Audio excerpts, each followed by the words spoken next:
13일 이 하루를 시작하는 여러분들 주님의 이름으로 환영하고 축복합니다. 오늘도 저희들은 말씀으로 이 하루를 열기를 원합니다. 오늘 우리에게 주시는 하나님의 말씀은 이사야 15장 1절로 9절에 있는 말씀입니다.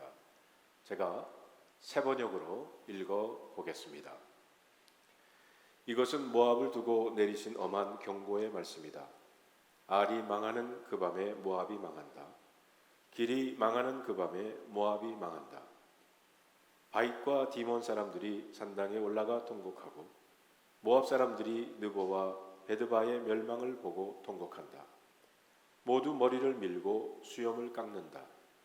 그들이 굵은 배로 허리를 동이고 길거리에 나앉아 울고 지붕 위에 올라가 통곡하며 광장에서도 통곡하니 볼에 눈물이 마를 날이 없다. 헤스본과 엘리알레에서 부르짖는 소리가 저 멀리 야하스에까지 들리니 모압의 용사들이 두려워 떨며 넋을 잃는다. 가련한 모압아, 너를 보니 나의 마음까지 아프구나. 사람들이 저 멀리 소알과 에글랏 슬리시아까지 도망치고 그들이 슬피 울면서 루힛 고개로 오르는 비탈길을 올라가고 호로나임 길에서 소리를 높여 통곡하니 그들이 이렇게 망하는구나.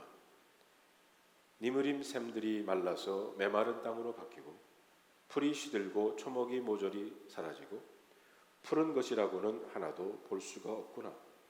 그러므로 그들이 남겨놓은 것과 쌓아놓은 재물을 가지고 버드나무 개울을 건넌다. 그 곡하는 소리가 모압 땅 사방에 울려 퍼지고 그 슬피 우는 소리가 에글라임에까지 들리며 그 울부짖는 소리가 부엘 엘림에까지 이른다. 디몬의 물이 피로 변하였다. 내가 또 다른 재앙 하나를 더 내리겠다. 모압에서 도피하는 자들과 그 땅에 남은 자들에게 사제를 보내어서 그들을 찢게 하겠다. 오늘 여러분과 저에게 주시는 하나님의 말씀입니다. 기도하겠습니다. 오늘도 저희들 말씀으로 이 하루를 시작합니다. 성령님 오시어서 우리들의 마음과 생각을 주장해 주시고 이 말씀 가운데 하나님의 우리를 향하신 그 마음을 찾아볼 수 있게 하여 주시옵소서. 우리 주 예수 그리스도의 이름으로 간절히 기도하옵나이다. 아멘. 오늘 본문 말씀은 모압에 대한 심판을 경고하고 있는 말씀입니다. 여러분, 모압은 어떤 민족들인가요? 모압은 아브라함의 조카 롯과 그의 딸 사이에서 태어난 비극의 산물이다라고 볼 수도 있습니다. 하나님께서 아브라함과 롯을 갈대아 우르에서 불러내어서 하란을 지나서 가나안 땅에 이르게 하셨습니다. 아브라함은 약속의 땅 가나안을 지켰지만 롯은 눈에 더 좋아 보이는 소돔 땅으로 가게 됩니다. 하지만 소돔 땅에서 롯과 그의 가족들은 물질의 복은 받았지만 그들의 영혼과 자녀 교육은 한마디로 망치고 맙니다.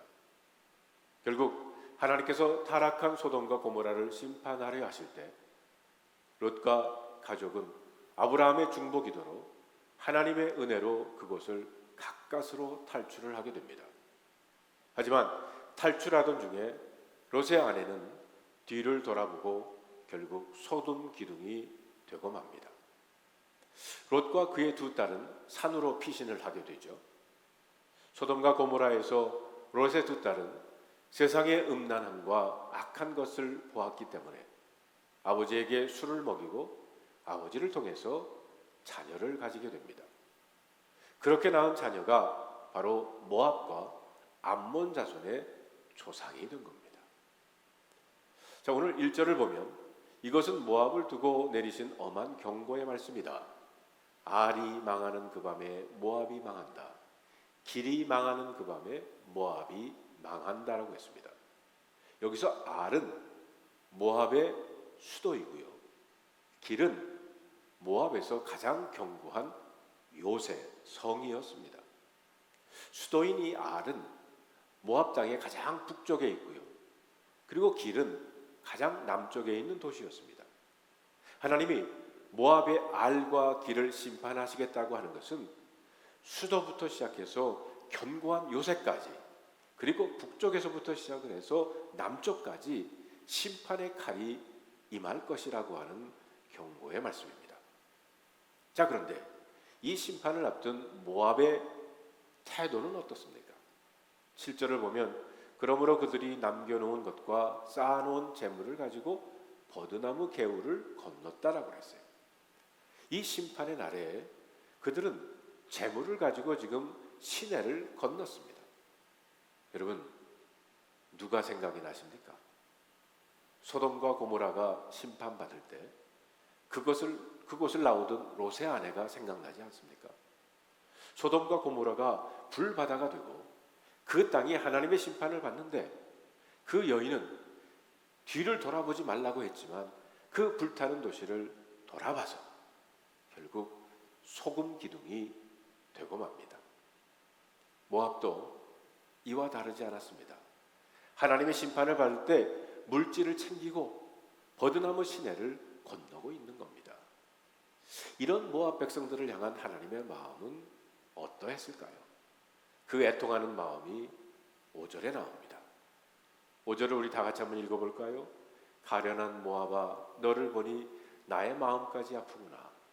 사람들이 저 멀리 소알과 에글랏 실르시아까지 도망치고 그들이 슬피 울면서 루잇 고개로 오르는 비탈길을 올라가고 호로나임 길에서 소리 높여 통곡하니 그들이 이렇게 망하는구나. 하나님께서는 모압에 대한 애틋함과 긍휼한 마음을 가지고 계셨어요. 그들이 하나님 앞에서 신실하고 경건하게 살려고 노력했다면 하나님께서는 그들을 이렇게 심판하시지 않았을 겁니다.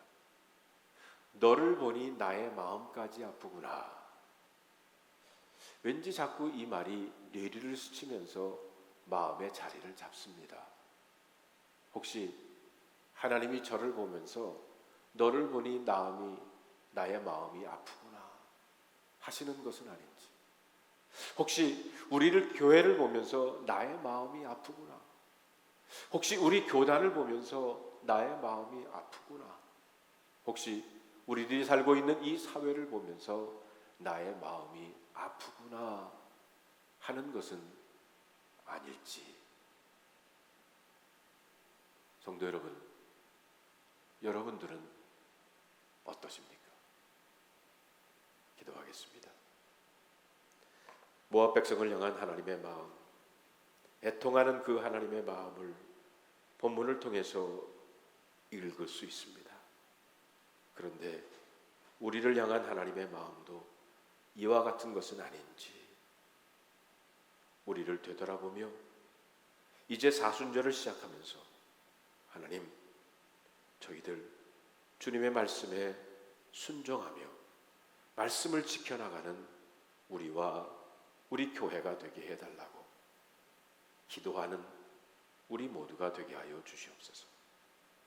우리 주 예수 그리스도의 이름으로 간절히 기도하옵나이다. 아멘.